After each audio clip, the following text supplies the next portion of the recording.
भारत के भौतिक विभाजन के अंतर्गत हम भारत के धरातलीय स्वरूप को देखेंगे। ठीक है।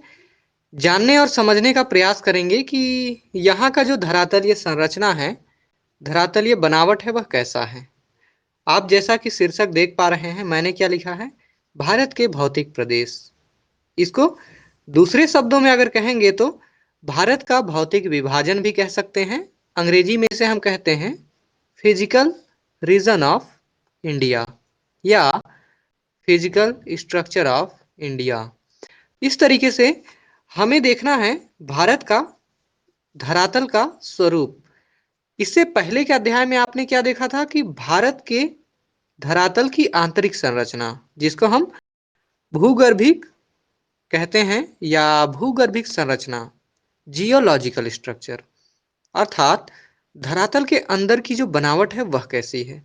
इसके पश्चात हम देखेंगे कि धरातल की आंतरिक बनावट जो होती है उससे काफी हद तक प्रभावित होता है धरातलीय स्वरूप, अर्थात भूमि का ऊपरी हिस्सा, सरफेस जिसको कहते हैं। तो हम भारत के संदर्भ में चलिए गौर करते हैं एक बार कि भारत का कैसा धरातलीय आकृति पाया जाता है। पहले अध्याय में जहां आपने देखा था कि हमारा भारतवर्ष विभिन्नताओं में एकता वाला देश है, अर्थात भारत में आपको सामाजिक, आर्थिक और भौतिक आधार पर विभिन्नता देखने को मिलेगी। भौतिक आधार पर जो विभिन्नता भारत में पाई जाती है उसे ही हम आज जानते और समझते हैं थोड़ा सा। अब यहाँ पर देखिएगा, कहा है भारत की भौतिक आकृति। तो भारत की जो आकृति है कैसी है, लगभग पतंगनुमा आकृति है, मैंने बताया था। या एक ऐसी आकृति जिसको हम कह सकते हैं कि चतुर्भुजाकार स्वरूप में हमारा भारतवर्ष एशिया महाद्वीप के दक्षिणी भाग में या उत्तरी गोलार्ध में कर्क रेखा के मध्य अवस्थित है। भारत का धरातलीय स्वरूप पर्वत, पठार और पहाड़ियों और इसके साथ मैदानों से भरा हुआ है। और अगर हम इसका तुलनात्मक विवरण देखें, तुलना करें कि भारत में जो धरातल है उसके कितने फीसदी हिस्से पर भौतिक आकृतियां कौन कौन सी हैं। तो सबसे पहले हम बात करते हैं पर्वत की। पर्वत या माउंट कहा जाता है कि एक पर्वतीय क्षेत्र वह होता है जहां औसतन ऊंचाई लगभग 3000 मीटर से अधिक हो। वो सामान्य तौर पर पर्वत की श्रेणी आती है। अमूमन आप देखिएगा कि भारत में एक विशाल पर्वत श्रृंखला पाई जाती है, वो है हिमालय पर्वतमाला। उसके अलावा दक्षिण भारत में भी बहुत सारी छोटी बड़ी पहाड़ियां हैं। पर्वत तो नहीं कह सकते, पर्वत के रूप में हम हिमालय को लेंगे। ठीक है। पहाड़ियों के रूप में हम लेंगे दक्षिण भारत, और दक्षिण भारत के बिल्कुल बाएं और दाएं, मतलब पूर्वी घाट और पश्चिमी घाट। ठीक है। वहां पर जो पहाड़ियां हैं उनको लेंगे। कहा जाता है कि भारत का कुल क्षेत्रफल है उसके लगभग 10.6% हिस्से पर पर्वत पाया जाता है, पर्वतीय क्षेत्रों का विस्तार है। वहीं पहाड़ियों की बात करें तो भारत में 18.5% ऐसे क्षेत्र हैं जहां पर पहाड़ियां पाई जाती हैं। ठीक है। मतलब धरातल पहाड़ियों भरा है। इसके बाद हम पठार की बात करते हैं। कहा जाता है कि पठार भारत के कुल धरातल के लगभग 27% हिस्से में पाया जाता है, फैला हुआ है। वहीं भारत के कुल क्षेत्रफल के 43.2% भाग पर मैदानों का विस्तार पाया जाता है। तो इस तरीके से आपने क्या देखा कि भारत में जो धरातलीय स्वरूप है उसमें सर्वाधिक हिस्सा मैदान का है, दूसरे क्रम पर पठार है, तीसरे पर पहाड़ियां और चौथा या सबसे कम हिस्सा पर्वतों का है। पर्वत के बारे में मैंने बताया था कि आमतौर पर जो जिसका ऊपरी सिरा बिल्कुल नुकीला हो जैसा, ठीक है, नुकीला जैसा होता है। ठीक है। मतलब संकरा हो, आधार चौड़ा हो और ऊंचाई लगभग 3000 मीटर से ज्यादा हो, वह पर्वत कहलाता है। पहाड़ियों की बात करें तो सामान्य तौर पर कहा जाता है कि 2 से 4 हजार मीटर में बीच पहाड़ियां या एक ऊंचाई नुमा आकृति जो पर्वतों से कम ऊंचाई के होते हैं लेकिन बिल्कुल वैसे ही होते हैं। ऊंचाई थोड़ा सा कम होता है उनका, तो उसे हम पहाड़ियां कहते हैं। पठार कहा जाता है कि ये धरातल से मैदानी क्षेत्रों से ऊंचाई वाला होता है, लगभग 800 मीटर या 1000 मीटर या 1 किलोमीटर से अधिक ऊंचाई वाला क्षेत्र, और जिनका ऊपरी भाग बिल्कुल सपाट हो, समतल हो, तो कहा जाता है कि ये पाठार कहलाते हैं। मैदान पृथ्वी के धरातल का सबसे निचला हिस्सा, और उसके साथ जयंती आप अपना माइक को बंद रखिए तो।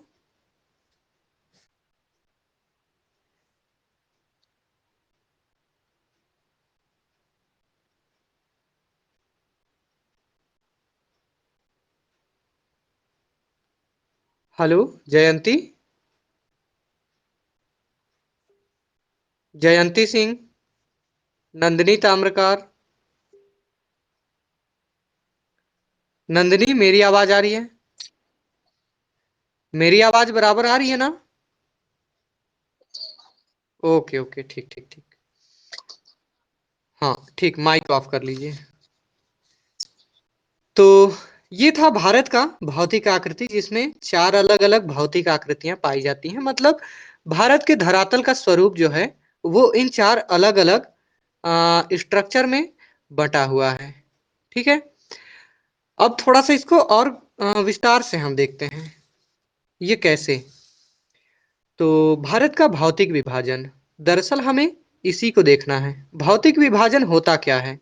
तो कहा जाता है कि कोई भी देश प्रदेश होता है, कोई भी क्षेत्र होता है, कहते हैं धरातलीय आधार पर उसको कुछ निश्चित भागों में बांटा जाता है, और उनके विभाजन का जो आधार होता है वो धरातलीय बनावट होता है। तो भारत को धरातलीय आधार पर विभाजित करने की प्रक्रिया ही भौतिक विभाजन कहलाता है। ठीक है, कहा जाता है कि धरातलीय स्वरूप के आधार पर भारत को 4 अलग-अलग हिस्सों में बांटा जाता है। ये कौन-कौन से हैं? तो नंबर 1 पर है उत्तर का पर्वतीय प्रदेश, नंबर 2 पर है प्रायद्वीपीय पठार, या इसको हम कहते हैं प्रायद्वीपीय भारत। ठीक है, क्या कहा जाता है? प्रायद्वीपीय भारत। नंबर 3 पर आता है उत्तर भारत का विशाल मैदान।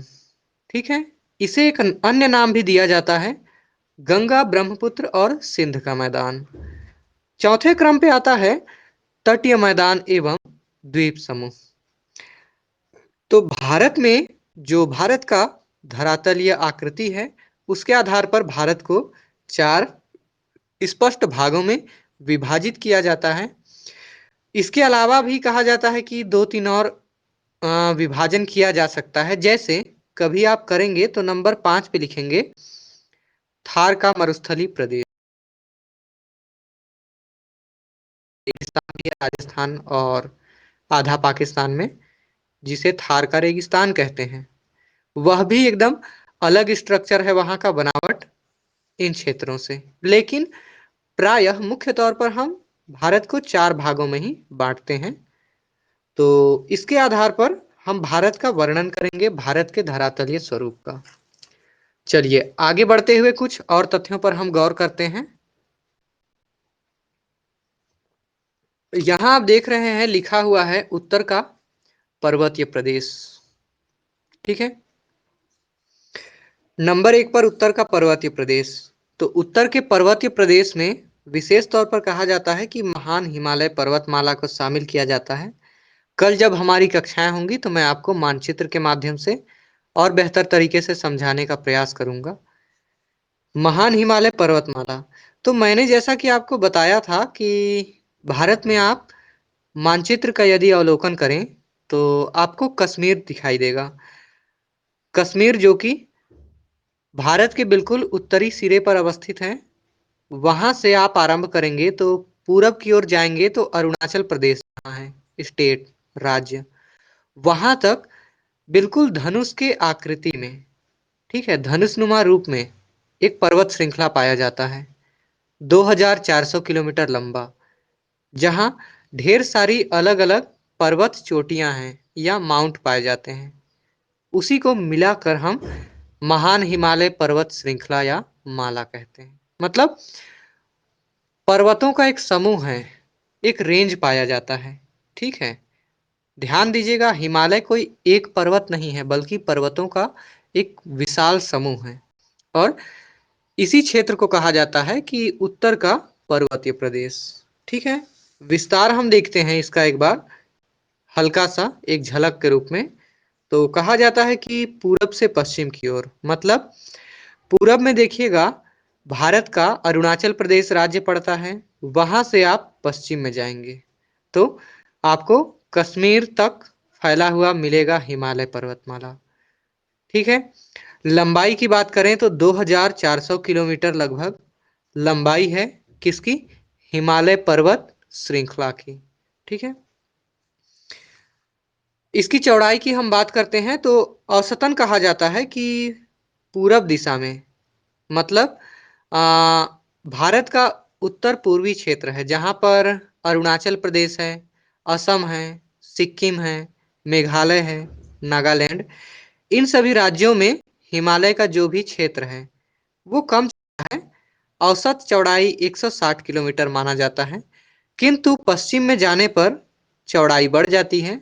पश्चिम कहने का तात्पर्य सिक्किम के बाद जैसे ही आप नेपाल की ओर आएंगे, नेपाल के बाद उत्तराखंड, हिमाचल प्रदेश, लद्दाख और कश्मीर की ओर आएंगे तो आप पाएंगे कि चौड़ाई काफी बढ़ जाती है और लगभग 400 किलोमीटर औसत चौड़ाई पश्चिम में होती है। तो आपको क्या ध्यान रखना है? हिमालय की पूर्व में चौड़ाई 160 किलोमीटर, पश्चिम में 400 किलोमीटर, विस्तार पूरब से पश्चिम की ओर लंबाई 2400 किलोमीटर, अर्थात एक काफी बड़े क्षेत्रफल पर फैला हुआ हिमालय पर्वतमाला है। ठीक है, और इसके बारे में हम अन्य तथ्यों को चलिए थोड़ा सा देख लेते हैं। भारत का पहला भौतिक प्रदेश है उत्तर का पर्वतीय प्रदेश या हिमालय पर्वतमाला, जिसके बारे में हम देख रहे हैं। आप नोट करते रहते हैं और कहीं कुछ छूट जाता है तो मुझे बताइएगा, मैं दोहरा दूंगा। अब यहां पर सबसे पहले देखिएगा, कुल क्षेत्रफल की बात करें अगर, हिमालय पर्वतमाला का कुल क्षेत्रफल कहा जाता है कि लगभग 5 लाख वर्ग किलोमीटर के दायरे पर फैला हुआ है। अर्थात अगर हम कहें कि मध्य प्रदेश, उत्तर प्रदेश, ठीक है, बिहार, झारखंड, छत्तीसगढ़, महाराष्ट्र, इन सभी को मिला लें तो मिलकर हिमालय पर्वतमाला या उत्तर का पर्वतीय प्रदेश है, उनकी कुल उसका कुल क्षेत्रफल निकलता है। ठीक है, मतलब काफी बड़े दायरे पर फैला हुआ है। औसत ऊंचाई की हम बात करें, एवरेज हाइट, हिमालय के पर्वतीय प्रदेश की औसत ऊंचाई अगर हम देखें तो कहा जाता है कि हिमालय क्षेत्र में जो पर्वत चोटियां हैं, माउंट, जिनको माउंट कहा जाता है, चोटी, ठीक है, तो कहा जाता है कि अनगिनत पर्वत चोटियां पाई जाती हैं हिमालय पर्वत श्रेणी पर, और जिनमें बहुत सारी ऐसी पर्वत चोटियां हैं जिनकी ऊंचाई 8000 मीटर से भी ज़्यादा है। लेकिन अगर हम एवरेज हाइट की बात करें, औसतन ऊंचाई, तो वो 6000 मीटर है।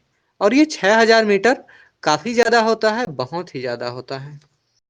जलवायु की अगर हम बात करें तो कहा जाता है कि उत्तर के पर्वतीय प्रदेश में समशीतोष्ण एवं शीत जलवायु पाया जाता है।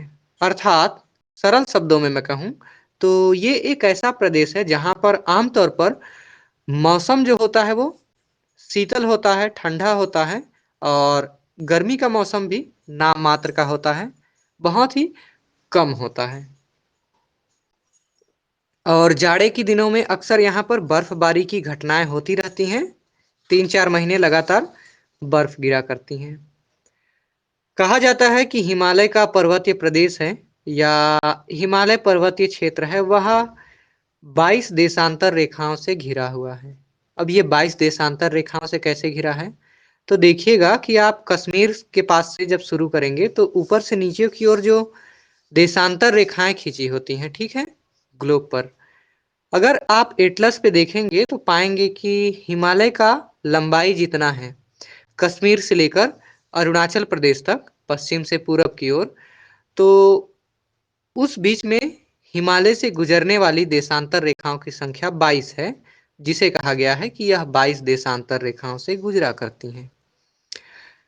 इसके बाद हम देखते हैं, कहा जाता है कि एशिया महाद्वीप की 6,500 मीटर से अधिक ऊंची चोटी, ठीक है, जो कि 94 है, कितना, 94, 94 ऐसी पर्वत चोटियां हैं, ठीक है, मतलब माउंटेन है, जो कि एशिया महाद्वीप में पाया जाता है, जिनमें से अकेले 92 पर्वत चोटियां केवल हिमालय में हैं, ठीक है।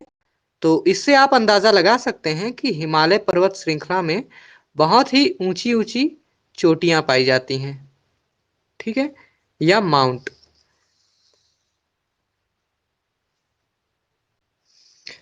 कहा जाता है कि हिमालय पर्वत का जो निर्माण हुआ था वह पृथ्वी के भूगर्भिक समय सारणी के अनुसार काफी नए युग में हुआ था। टर्शियरी युग, जिसको कि हम भूगर्भिक समय सारणी में काफी नया दौर मानते हैं, आज से तकरीबन मान लीजिए कि 1 करोड़ साल पहले का आसपास का समय, लगभग एक नया दौर था, जब पृथ्वी पर लगभग सारी चीजें पनप चुकी थी।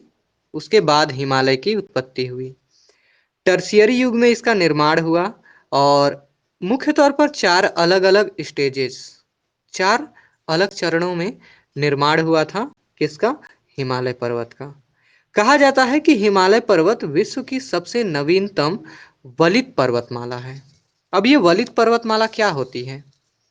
तो ध्यान दीजिएगा, कोई भी पर्वत श्रृंखला होती है, उसका निर्माण कैसे होता है? कल मैंने बताया था कि या तो वो सीधे ऊंचाई की ओर उठता है, या फिर वहां पर कोई जल क्षेत्र रहा होता है, या फिर एक अवसादी शैलों से बिछा हुआ वो क्षेत्र होता है, जिसमें अगल बगल से, ठीक है, और ऊपर से जब प्रेशर पड़ता है, दबाव पड़ता है, तो फिर वहां का जो धरातल होता है वो बिल्कुल इस सिरे में सिकुड़ कर मोड़ पड़ जाता है, ठीक है, जिसको वलन कहते हैं।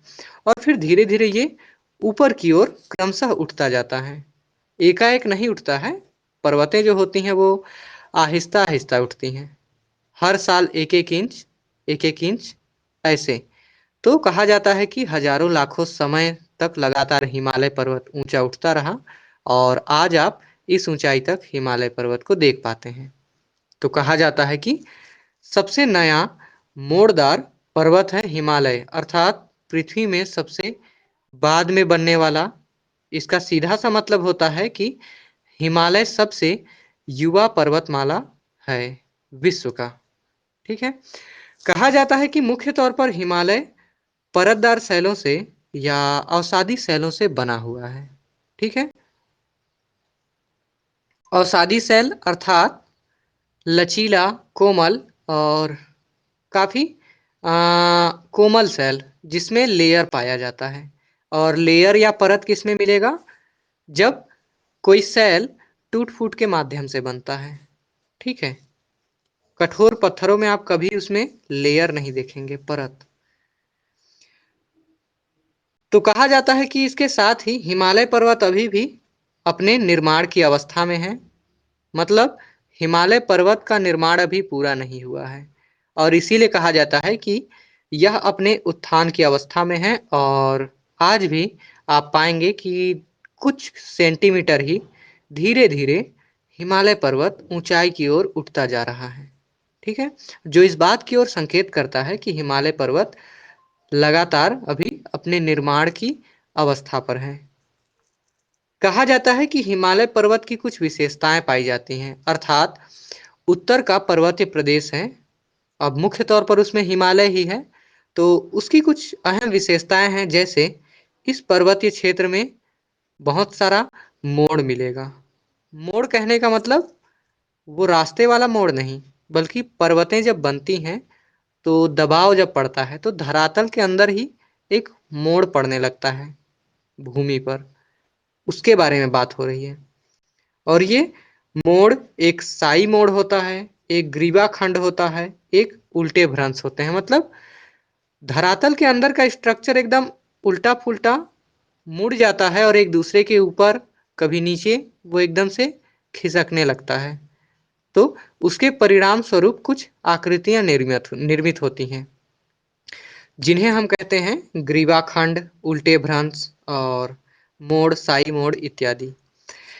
इसके बाद कहा जाता है कि हिमालय पर्वत के ढाल की अगर हम बात करें, ढलान की, तो कहा जाता है कि हिमालय तिब्बत की ओर नतोदर होता है और भारत की ओर उन्नतोदर। ठीक है, ये कैसा है इसको मैं कल आपको थोड़ा सा मानचित्र के जरिए बताऊंगा कि नतोदर किसे कहते हैं और उन्नतोदर, मतलब कॉनकेव और कॉन्वेक्स। ठीक है, आगे हम बढ़ते हैं, थोड़ा सा देखते हैं कि उत्तर के पर्वतीय प्रदेश के अंतर्गत हिमालय पर्वतीय क्षेत्र है, उसका प्रादेशिक विभाजन कैसे किया गया है। अब प्रादेशिक विभाजन क्या होता है, तो गौर कीजिएगा कि हिमालय पर्वत का विस्तार जिन राज्यों में भी है, उन राज्य विशेष के अनुसार हिमालय को कुछ निश्चित भागों में विभाजित किया जाता है। ठीक है, तो उसी को हम यहाँ पर देखेंगे प्रादेशिक विभाजन के आधार पर। कहा जाता है कि हिमालय पर्वत को मुख्य तौर पर चार अलग अलग प्रादेशिक भागों में विभाजित किया जाता है। पहले क्रम पर है पंजाब हिमालय, नंबर एक। पंजाब हिमालय की बात करें तो मुख्य तौर पर यह पंजाब हरियाणा में ही पाया जाता है मुख्य तौर पर, इसीलिए इसका नाम पंजाब हिमालय रखा गया। इसकी कुल लंबाई अर्थात प्रादेशिक हिमालय के अंतर्गत जो पहला हिमालय का हिस्सा है वो पंजाब हिमालय कहलाता है। हम पश्चिम से पूरब की ओर जाएंगे, ठीक है, मतलब पश्चिमी क्षेत्र से पूरब की ओर हिमालय के क्षेत्र को देख रहे हैं। पंजाब हिमालय की बात करें तो इसकी लंबाई 560 किलोमीटर है और इसका विस्तार हम देखें तो पंजाब और उसके आसपास के क्षेत्रों में सिंधु सतलुज नदियों का जो क्षेत्र है, मतलब सिंधु और सतलज नदी जहां बहती है उनके मध्य का जो भी हिमालय का क्षेत्र है उसे ही हम कहते हैं, क्या कहते हैं, पंजाब हिमालय। इसके बाद नंबर 2 पर आता है कुमायूं हिमालय। कुमायूं हिमालय जो कि मुख्य तौर पर उत्तराखंड राज्य में है, ठीक है, और कहा जाता है कि इसकी कुल लंबाई 320 किलोमीटर के करीब है।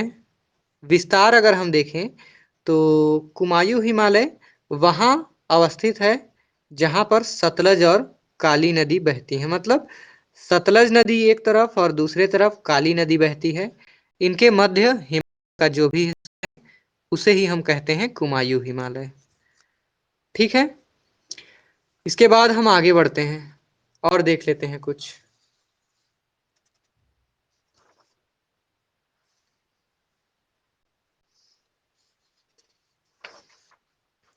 नंबर 3 पर आप देखेंगे नेपाल हिमालय। ठीक है, नेपाल हिमालय, अब हम पश्चिम से जैसे जैसे पूरब की ओर बढ़ रहे हैं तो एक और हिमालय का भाग आ गया, नेपाल हिमालय। कहा जाता है नेपाल हिमालय सबसे लंबा है, सबसे ज्यादा विस्तृत है और सर्वाधिक ऊंचाई वाला है। ठीक है, इसकी कुल लंबाई 800 किलोमीटर है और इसका विस्तार अगर हम देखें तो जहां काली नदी और तीस्ता नदी बहती हैं, इन दोनों नदियों के बीच का जो भी हिमालय वाला हिस्सा है उसे ही हम नेपाल हिमालय का नाम देते हैं। कहा जाता है कि विश्व की सर्वाधिक ऊंची जो 8 चोटियां हैं, पर्वत चोटियां, ठीक है, पर्वत या फिर माउंट, तो वो नेपाल हिमालय में ही है। प्रश्न आता है कि हिमालय के प्रादेशिक विभाजन के अंतर्गत हिमालय के कौन से भाग में सर्वाधिक ऊंची चोटियां अवस्थित हैं, तो वो नेपाल हिमालय में है। इसका विस्तार सबसे लंबा है। चौथे क्रम पर आता है असम हिमालय। असम हिमालय कहा जाता है कि दूसरा सबसे लंबा भाग है हिमालय का। प्रादेशिक विभाजन के आधार पर, और इसकी लंबाई 720 किलोमीटर के करीब है। विस्तार की अगर हम बात करें तो तीस्ता व दिहांग नदियों के मध्य इसका विस्तार पाया जाता है। तीस्ता नदी और दिहांग नदी जहां बहती हैं, इन दोनों के बीच का क्षेत्र असम हिमालय के नाम से जाना जाता है। कहा जाता है कि असम हिमालय में ही भारतवर्ष की सबसे ऊंची चोटी अवस्थित है। कौन सी? कंचनजंगा या केटू, जिसको हम गॉडविन ऑस्ट्रेलिया कहते हैं। सॉरी, केटू कह रहा हूं, केवल कंचनजंगा। ठीक है। उसके बाद उत्तर के पर्वतीय क्षेत्र का विभाजन हम देखते हैं। ठीक है। अभी तो आपने क्या देखा था कि हिमालय का प्रादेशिक विभाजन, अर्थात राज्यों के आधार पर हिमालय को 4 भागों में बांटा गया था। अब हम यहाँ पर राज्यों को आधार नहीं बनाएंगे, बल्कि राज्यों के बजाय हम हिमालय का जैसा विस्तार है प्राकृतिक रूप से, उसके आधार पर हिमालय को बांटने का काम करेंगे, हिमालय को डिवाइड करेंगे। तो इस आधार पर भी कहा जाता है कि हिमालय पर्वत को, या उत्तर का पर्वतीय क्षेत्र है, उसे 4 भागों में बांटा जाता है। ये कौन कौन से हैं? तो सबसे पहले है ट्रांस हिमालय या तिब्बत हिमालय। ठीक है। नंबर 2 पे है वृहद हिमालय, जिसको हम ग्रेट हिमालय या महान हिमालय के नाम से भी जानते हैं। तीसरा जो विभाजन है वो है लघु व मध्य हिमालय। ठीक है।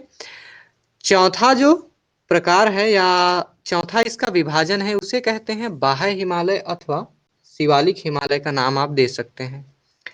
ये था प्राकृतिक आधार पर हिमालय पर्वत का वर्गीकरण, या उत्तर का पर्वतीय क्षेत्र है उनका विभाजन। यहाँ गौर कीजिएगा, ये प्राकृतिक आधार पर जैसा हिमालय का बनावट है, उनकी ऊंचाई है, ठीक है, और उनका विस्तार है, उस आधार पर इसको रखा गया है, न कि राज्यों के आधार पर। इसके बाद हम आगे का जो इसका हिस्सा है, इसको थोड़ा और विस्तार से देखेंगे। कौन सा? ट्रांस हिमालय या तिब्बत हिमालय को देखेंगे। उसके बाद फिर वृहद हिमालय, लघु व मध्य हिमालय और शिवालिक हिमालय। कहा जाता है कि ट्रांस हिमालय या तिब्बत हिमालय है वो हिमालय का पहला वर्गीकरण है, और ये सबसे पश्चिमी क्षेत्र है। ठीक है। अर्थात हम पश्चिम से जब शुरुआत करते हैं तो सबसे पहले कश्मीर से शुरू करेंगे और वहां ट्रांस या तिब्बत हिमालय के नाम से शुरुआत करते हैं। ठीक है। अब ये कहाँ विस्तृत है देख लेते हैं। ट्रांस हिमालय, तो कहा जाता है ट्रांस हिमालय यूरेशियन प्लेट का एक भाग है। यूरेशियन प्लेट अर्थात, मैंने बताया था पिछली कक्षा में कि पृथ्वी के में अलग अलग भूखंड हैं जिनको प्लेटों का नाम दिया जाता है, और जिसमें यूरेशियन प्लेट भी है, जिस पर एशिया महाद्वीप का आधा हिस्सा और पूरा यूरोप टिका हुआ है। ठीक है। आज से करोड़ों साल पहले कार्बोनिफेरस युग के आसपास, लगभग 6.5 करोड़ साल पहले, यूरेशियन प्लेट और भारतीय प्लेट या इंडियन प्लेट, भारतीय भूखंड और यूरोपियन भूखंड आपस में टकराए थे। ठीक है। फिर मैंने बताया था हिमालय का निर्माण हुआ। तो हिमालय पर्वत का जो सबसे उत्तर का हिस्सा है उसे ही कहा जाता है ट्रांस हिमालय। ठीक है। जो कि यूरेशियन प्लेट का एक हिस्सा है। मैं मानचित्र के जरिए आपको बताऊंगा कल, तो और बेहतर तरीके से आपको स्पष्ट हो जाएगा। इसे हम टैथिस हिमालय का नाम भी देते हैं। याद रखिएगा, टैथिस हिमालय किसे कहा जाता है? तो ट्रांस हिमालय को। मुख्य तौर पर जम्मू कश्मीर और लद्दाख में यह फैला हुआ है। जम्मू कश्मीर और लद्दाख वर्तमान में भारत के 2 केंद्र शासित प्रदेश हैं। अगर इसकी कुल लंबाई की हम बात करें, किसका? ट्रांस हिमालय का, लगभग 905 किलोमीटर की कुल लंबाई है। इसके बाद कहा जाता है कि ट्रांस हिमालय हिमालय के बाकी हिस्सों की तरह ही अवसादी शैलों अथवा परतदार शैलों से बना हुआ है। ठीक है। अर्थात कोमल चट्टानों से। साथ ही ट्रांस हिमालय का निर्माण एक लंबे समय में हुआ है, अलग अलग भूगर्भिक समय के अनुसार हुआ है, और कहा जाता है कि पृथ्वी पर शैलों या चट्टानों के बनने का जो क्रम था, सिलसिला था, वो आरंभ होता है कैम्ब्रियन युग से। मतलब पृथ्वी के आरंभिक अवस्था से लेकर टर्शियरी युग, मतलब पृथ्वी पर शैलों के निर्माण का सबसे आधुनिक दौर था, तब तक हिमालय पर्वत लगातार बनता रहा। और ट्रांस हिमालय में कैम्ब्रियन युग से लेकर टर्शियरी युग तक की चट्टानें या शैलें पाई जाती हैं। यहाँ से प्रवाहित होने वाली या निकलने वाली कुछ नदियाँ भी हैं, जिनको ध्यान में रखिएगा। ये नदियाँ कौन सी हैं जो ट्रांस हिमालय से निकलती हैं? पहला है सतलुज या सतलज कहा जाता है, जिस पर भाखड़ा नांगल बांध अवस्थित है। दूसरा सिंधु नदी। तीसरा ब्रह्मपुत्र नदी। ब्रह्मपुत्र नदी जिसको हम सांगपो के नाम से भी जानते हैं। ठीक है, ये कैसी नदियां हैं? तो ये पूर्वानुवर्ती नदियां हैं। अब पूर्वानुवर्ती नदियां क्या होती हैं? तो कहा जाता है कि ऐसी नदियां जिनका एक बार जन्म हो जाता है, फिर वो लगातार अपने एक ही रास्ते पर बहती हैं, वो अपना मार्ग नहीं बदलती। अगर उनके रास्ते पर कोई पहाड़ी आ जाए, कोई दीवार आ जाए, तो धीरे धीरे वो उन दीवारों को ही काट देती हैं और फिर उसी रास्ते पर आगे बढ़ती हैं। वो कोई अपना नया मार्ग परिवर्तित नहीं करती, या उनके आगे कोई मार्ग अवरोधक के तौर पर नहीं आता है। मतलब इनका एक बार रास्ता बन गया मतलब बन गया, वो बीच में कोई ऐसा अवरोधक बनने ही नहीं देते, उसको काट देते हैं, बनते रहता है। तो कहा जाता है कि सतलज, सिंधु और ब्रह्मपुत्र नदी हिमालय को काट कर अपने पुराने रास्ते से ही प्रवाहित होती हैं, और इसीलिए इसे हम पूर्वानुवर्ती नदियां कहते हैं। ठीक है, ये तो था ट्रांस हिमालय, जिसको हम तिब्बत हिमालय कहते हैं। ठीक है, यहाँ पर थोड़ा सा हम और तथ्य को देखते हैं। ट्रांस हिमालय जो है उसका सबसे ऊंचा पर्वत शिखर है गॉडविन ऑस्टिन या K2। ठीक है, जो कि काराकोरम पर्वत श्रेणी में स्थित है। अब ध्यान दीजिएगा कि हिमालय पर्वत श्रृंखला है। एक पर्वत श्रृंखला में बहुत सारी पर्वत श्रेणियां होती हैं, और एक पर्वत श्रेणी में बहुत सारी चोटियां होती हैं, या टापू होता है, पहाड़ी टीला। ठीक है, तो भारत की सबसे ऊंची चोटी गॉडविन ऑस्टिन है, जो कि भारत में ही है, लेकिन अभी पाकिस्तान के द्वारा अवैध तरीके से कब्जा किए गए कश्मीर में है। तो इसीलिए वर्तमान में अगर पूछा जाता है कि भारत में स्थित सबसे ऊंची चोटी कौन सी है, तो उसमें कंचनजंगा का नाम आता है। लेकिन परीक्षा में कई बार पूछा जाता है कि भारत का सबसे ऊंचा पर्वत चोटी कौन है, तो गॉडविन ऑस्टिन। गॉडविन ऑस्टिन को K2 के नाम से भी जाना जाता है, और ये ट्रांस हिमालय का सबसे ऊंचा पर्वत शिखर है। आप इस तथ्य को नहीं भूलेंगे। कल जब हमारी कक्षा होगी तो मैं आपसे ये सवाल जरूर पूछूंगा। कल जब हम आएंगे तो ट्रांस हिमालय की प्रमुख पर्वत श्रेणियों के बारे में बात करेंगे, जिसमें काराकोरम श्रेणी, लद्दाख श्रेणी और जास्कर श्रेणी का नाम आता है। अभी के लिए इतना ही। अगर आप में से किसी के पास कोई सवाल है तो पूछें, फिर हम कक्षा समाप्त करेंगे। कोई सवाल है? नहीं है? चलिए ठीक है, फिर आप लोग लेफ्ट ले लीजिए, हम लोग मिलते हैं कल। कल आप लोग 12:45 पे ही मिलिएगा। फाइल किसी को चेक कराना हो तो कॉलेज में आ जाइए।